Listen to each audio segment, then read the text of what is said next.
Have you ever wondered what happened to the man who orchestrated the death of Jesus Christ? Did he simply fade into history, or did something far more sinister await him?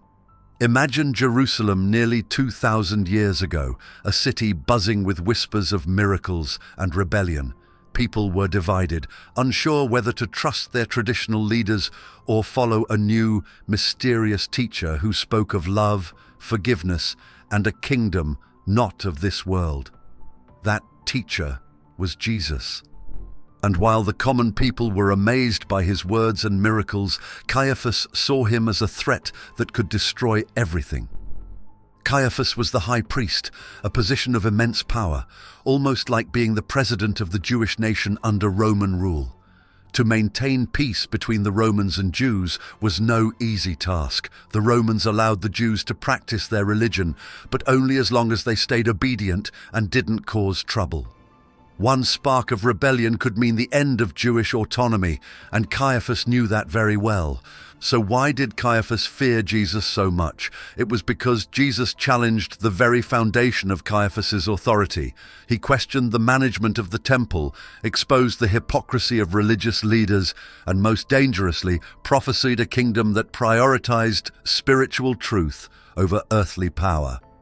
In Caiaphas's eyes, Jesus wasn't just a preacher, he was a ticking time bomb.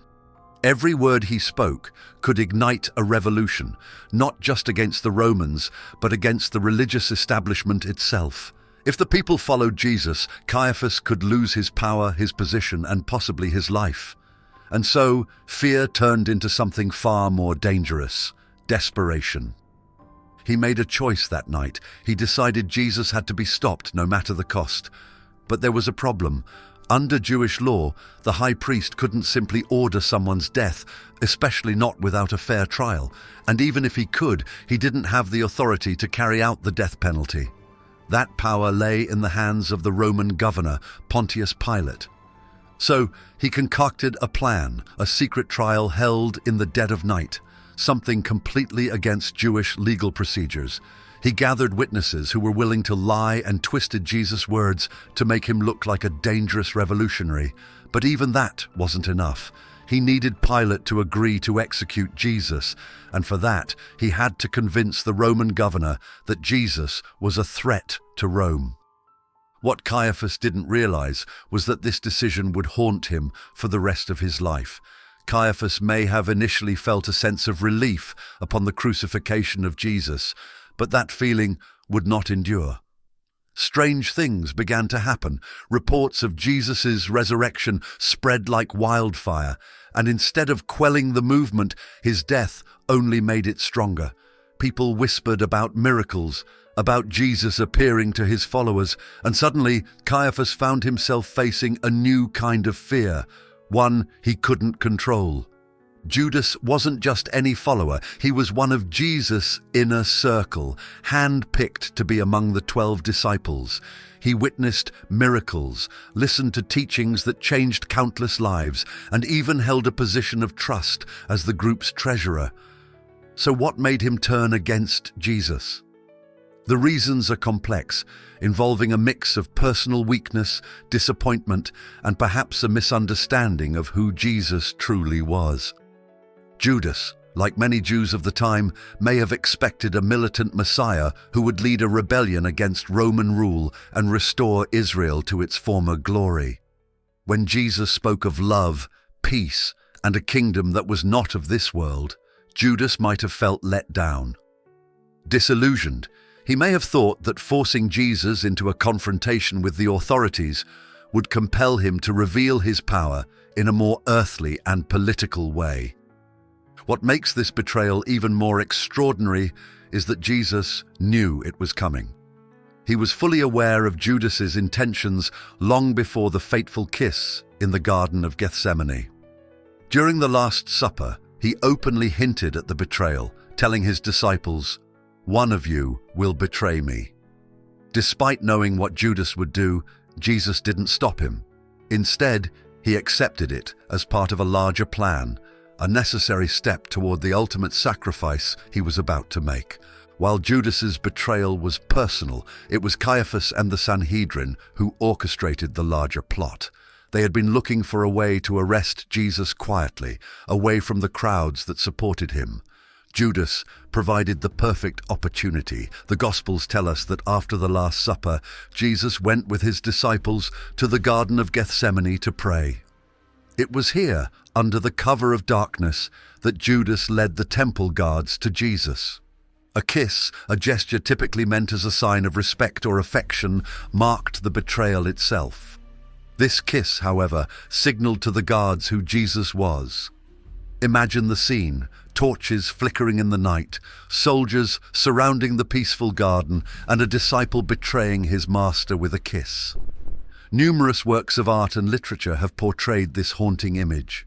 This act of betrayal was not just a personal treachery, but a catalyst that set the divine plan of redemption into motion. The aftermath of Jesus' betrayal is a tragic story of guilt and remorse. Judas was filled with regret upon witnessing Jesus' condemnation. He tried to return the 30 pieces of silver to the chief priests and elders, declaring, "I have sinned, for I have betrayed innocent blood." But it was too late. The priests coldly dismissed him, saying, "What is that to us? That's your responsibility." Desperate and overcome with guilt, Judas threw the silver coins into the temple and went away to hang himself. His tragic end serves as a stark reminder of the destructive power of betrayal and the heavy burden of guilt that follows. Judas's despair prevented him from seeing any hope of redemption or forgiveness, which stands in stark contrast to the message of grace that Jesus' sacrifice intended to convey. Jesus' crucifixion was not just a tragic end to a good man's life. It was the culmination of a divine plan that involved the ultimate act of sacrifice. According to Christian belief, his death on the cross paid the price for humanity's sins, opening the way for reconciliation with God. This concept of sacrifice goes beyond physical suffering.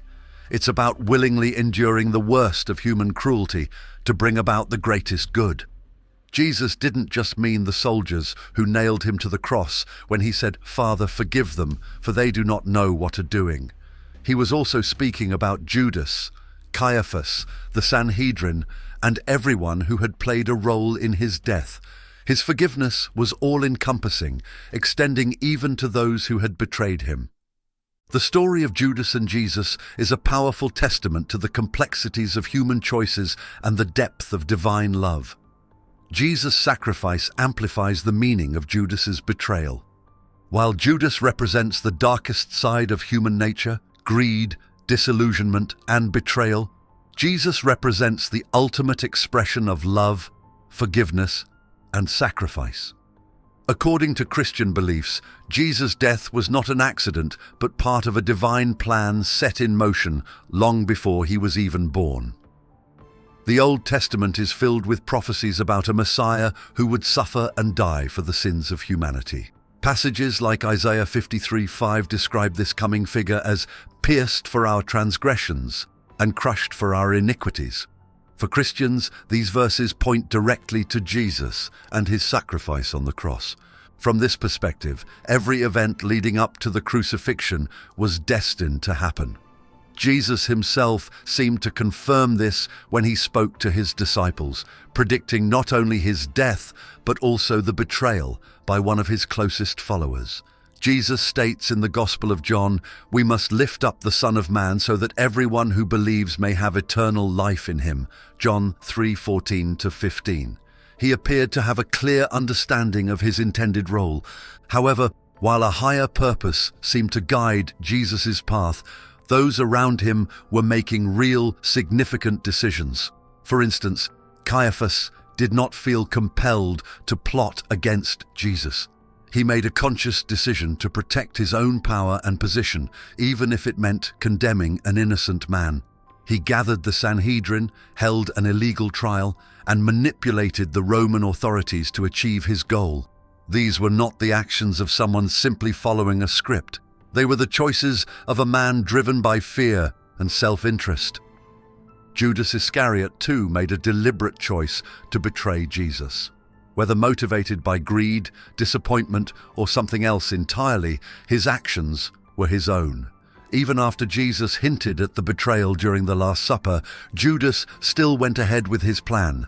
His choice to hand over Jesus to the authorities was a pivotal moment, one that had devastating consequences, not only for Jesus, but for himself as well.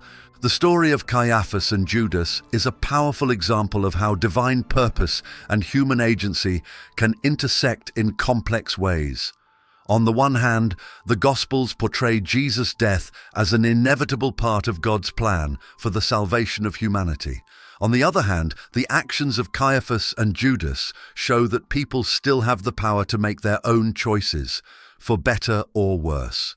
This tension between destiny and decision is not just a theological puzzle. It's something that plays out in our own lives as well. We've all faced moments where we feel like events are spiraling out of our control, and yet we still have to make choices. These decisions can have far-reaching consequences, impacting not only ourselves but others around us. In the case of Caiaphas and Judas, their choices had cosmic implications, influencing the course of history and the foundation of an entire faith. Another key figure in this story is Pontius Pilate, the Roman governor who ultimately sentenced Jesus to death. Pilate didn't have a religious or personal vendetta against Jesus. His concern was political. He was worried about maintaining order in Judea, a province known for its rebellious tendencies. When the Jewish leaders brought Jesus to him, accusing him of claiming to be King of the Jews, Pilate found himself in a difficult position. Pilate didn't want to execute Jesus, whom he saw as innocent of any crime against Rome. But when Caiaphas and the crowd insisted, threatening that he was no friend of Caesar if he let this man go, Pilate relented. His decision was a tragic example of human weakness, choosing political expediency over justice. Yet even this choice seemed to fit into the larger divine plan. Pilate's reluctance, his symbolic washing of hands, and his final decision to crucify Jesus all contributed to the fulfillment of prophecies that foretold the Messiah's suffering and death. After the crucifixion, Caiaphas couldn't have foreseen the impact his actions would have. Far from silencing Jesus' message, the events he set in motion only amplified it. Within days, news of Jesus' resurrection began to spread, and his followers, who had been frightened and scattered, grew bold and united. The very thing Caiaphas feared, losing his influence, came true, but not in the way he expected. His efforts to suppress what he saw as a dangerous movement only served to ignite it. The Roman governor Vitellius removed Caiaphas from his position as high priest by 36 AD, leading to a decline in his influence. He had sacrificed everything he stood for, his integrity, his moral authority, and his faith, in a desperate attempt to maintain control. His name, once synonymous with religious leadership, became a byword for betrayal and corruption. Loving this deep dive into the incredible story of Caiaphas and the crucifixion? Support our channel by hitting the Super Thanks button. Every contribution you make helps us keep creating these captivating stories, digging into history and bringing powerful lessons to life. Caiaphas' story is also a stark reminder of how fear can cloud judgment. His fear of losing power led him to make choices that went against the very principles he was supposed to uphold. His betrayal of justice and truth to maintain order shows how dangerous it is when leaders put themselves first. But Caiaphas was not alone in his downfall. Judas, too, fell into despair, unable to bear the weight of his betrayal. Even Pontius Pilate, who tried to wash his hands of the whole affair, couldn't escape the role he played in condemning an innocent man. The consequences of their choices trapped each of these figures, demonstrating that no one is truly free from responsibility. Many often view the crucifixion of Jesus as a divine act of salvation, a moment where God fulfilled his plan through the willing sacrifice of his Son. However, human decisions, driven by fear, ambition, and misunderstanding, also shaped this moment. Caiaphas, Judas, and Pilate each played their part, exercising their free will in ways that aligned paradoxically with the divine narrative of redemption. This duality of divine purpose and human agency is what makes the story so compelling. It reminds us that while there may be a greater plan at work, our choices still matter. The decisions we make, even those that seem small or insignificant, can have far-reaching consequences. They can align with greater good or lead to unimaginable sorrow, just as Caiaphas's actions did. This story also speaks to the power of faith and truth. No matter how much Caiaphas and others tried to suppress Jesus' message, it only grew stronger. This serves as a potent reminder that truth, regardless of its perceived inconvenience or danger, is impervious to silence. It will find a way to emerge, often in ways that no one can predict. I hope this history resonates with you. Subscribe to this channel to become part of our community.